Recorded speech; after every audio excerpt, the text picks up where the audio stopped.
Bismillahirrahmanirrahim. Assalamualaikum warahmatullahi wabarakatuh. Di sini saya akan menjelaskan tentang pemanfaatan logam sebagai bahan baku golok dengan menggunakan bahan baja SS400 dan baja pegas daun atau disebut spring lead. Sebelum lanjut ke pembahasannya, saya izin memperkenalkan diri dulu ya. Nama saya Ramdhani, NIM saya 211510171 dari kelas Malambe Teknik Industri STT Wastu Kencana Purwakarta. Pembuatan golok di Indonesia masih banyak dilakukan. Pekerja yang membuat prosesnya secara manual disebut dengan pandai besi. Material golok yang biasanya digunakan oleh pandai besi adalah berupa dua lapisan baja.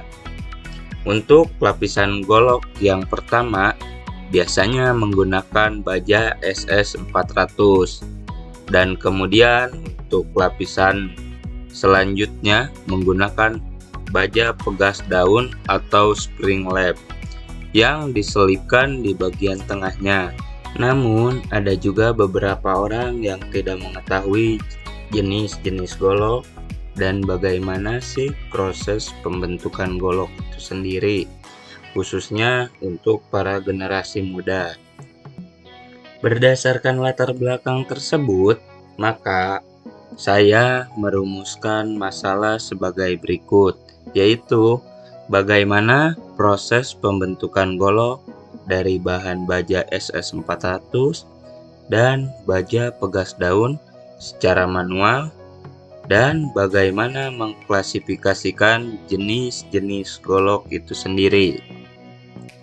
Selanjutnya kita masuk ke tujuan dan manfaat. Apa sih tujuan dibuatnya video ini atau makalah ini? Adalah untuk mengetahui proses pembuatan golok dari bahan baja SS400 dan baja pegas daun dengan cara manual, dan untuk mengetahui cara mengklasifikasikan jenis-jenis golok yang ada di Indonesia. Adapun manfaat dibuatnya makalah atau video ini yaitu sebagai berikut. Yang pertama yaitu untuk mengetahui apa saja tahap-tahap pembuatan golok secara manual. Yang kedua yaitu mengetahui bahan dasar pembuatan golok itu dari apa sih. Yang ketiga, yang terakhir, untuk lebih mengenal jenis-jenis golok yang ada di Indonesia. Lanjut masuk ke pembahasan. Menurut Kamus Besar Bahasa Indonesia Nasional 2013, golok adalah pisau besar terbuat dari besi atau baja yang digunakan untuk membelah atau memotong.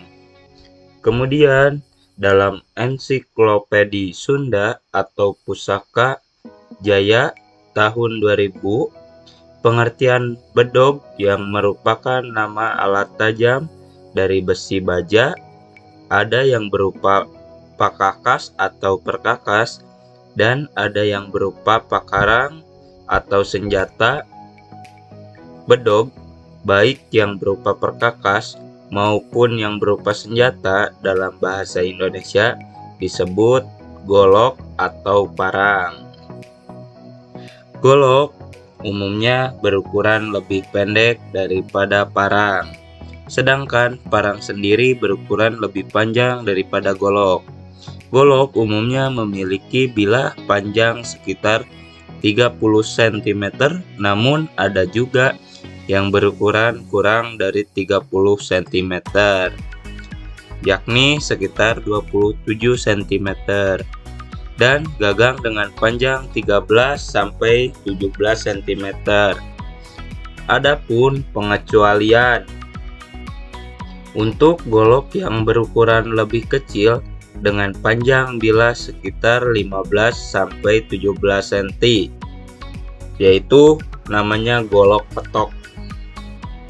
Atau setelah tahu pengertian dari golok, selanjutnya kita mengetahui bagian-bagian golok. Yang pertama yaitu gagang atau handle, yaitu bagian golok yang gunanya sebagai pegangan. Gagang ada yang terbuat dari kayu yang keras dan ulet seperti jambu dan nangka, dan tanduk kerbau. Kemudian yang kedua yaitu bilah golok, terdiri atas mata atau edge atau bagian tajam atau perut, punggung, dan paksi atau bagian yang masuk ke gagang. Bilah golok umumnya terbuat dari baja.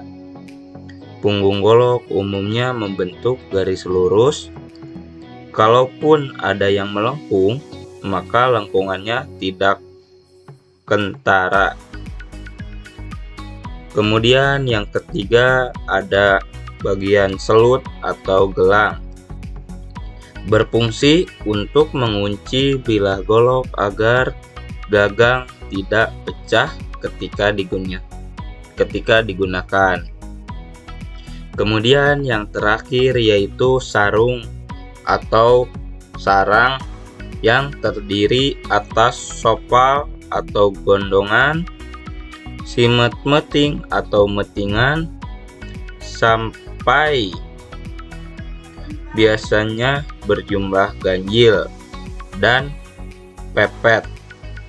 Sarung golok atau serangka terbuat dari kayu yang keras dan ulet seperti jambu dan nangka. Serangka biasanya terbuat dari dua bilah kayu yang dirapatkan kemudian diikat dengan menggunakan tali yang terbuat dari logam, tanduk kerbau, ataupun rotan. Setelah mengetahui bagian-bagian dari golok tersebut, kemudian kita akan mengetahui bahan pembuatan golok. Sebenarnya golok itu terbuat dari apa sih? Ya, kita bahas. Untuk bahan pembuatan bilah golok itu sendiri biasanya menggunakan dua bahan. Yang pertama yaitu menggunakan baja JIS SS400 atau baja SS400, dan bahan yang kedua menggunakan bahan baja pegas daun atau spring led. Untuk baja SS400 yaitu jenis baja karbon yang mempunyai kadar karbon rendah yaitu di bawah 0,3%. Dan kemudian kandungan sedikit silikon. Kemudian baja pegas daun. Baja pegas daun dapat didefinisikan sebagai suatu campuran dari besi dan karbon, di mana unsur karbon atau C menjadi dasar campuran. Pegas diperlukan baja dengan sifat mekanik tertentu agar dapat memenuhi spesifikasi sebagai baja pegas.